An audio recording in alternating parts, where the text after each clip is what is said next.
Salam dəyərli izləyicilər, hər vaxtınız xeyir olsun. Sizinlə mən Sənal. Bugün sizlərə uzundavanlı kərpiclərin örgüsündə istifadə olunan örgü məhsullarının yapışqanlığını test edəcəyik. İlk məhsulumuz yerli istehsal olan cildir. Əvvəlcə cildimizi qabımıza əlavə edəcəyik.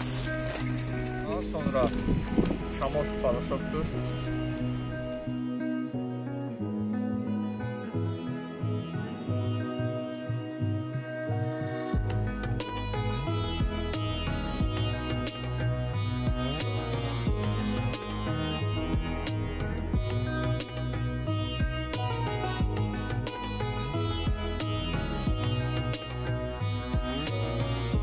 İndi isə yerli şamot ilə yerli cili sınaqdan keçirdikdən sonra Rusiya istehsalı cillə yerli şamotu sınaqdan keçirəcək.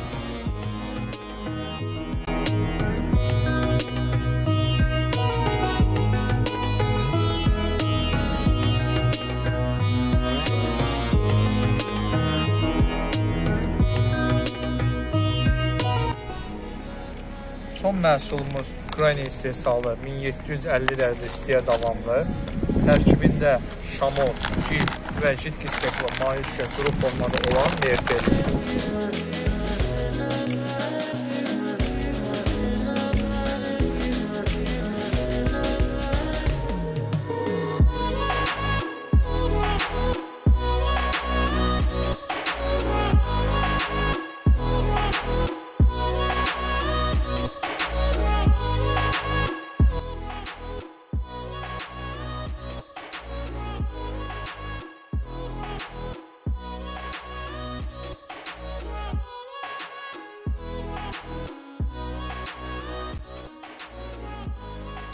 Olaraq merteli qoymamıza baxmayaraq artıq mertel yapışmışdır.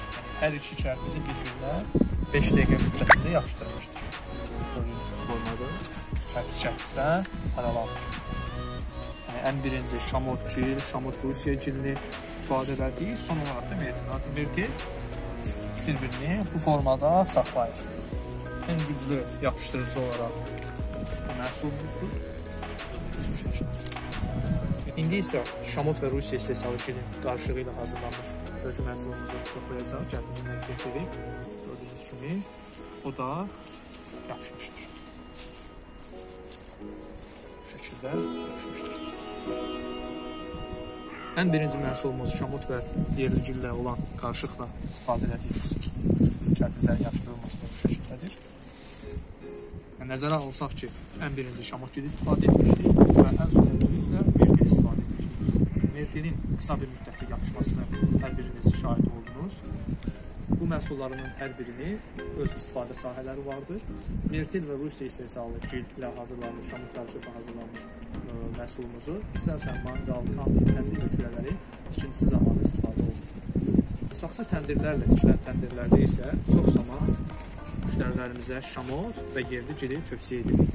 Şamot və yerli cil istifadə olunduğu zaman maye şüşə 1400 dərəcə istiyə davamlı küləyi də qatmanız məsələn görülür ki, məhsulun yapışqanlığını biraz da artırsın.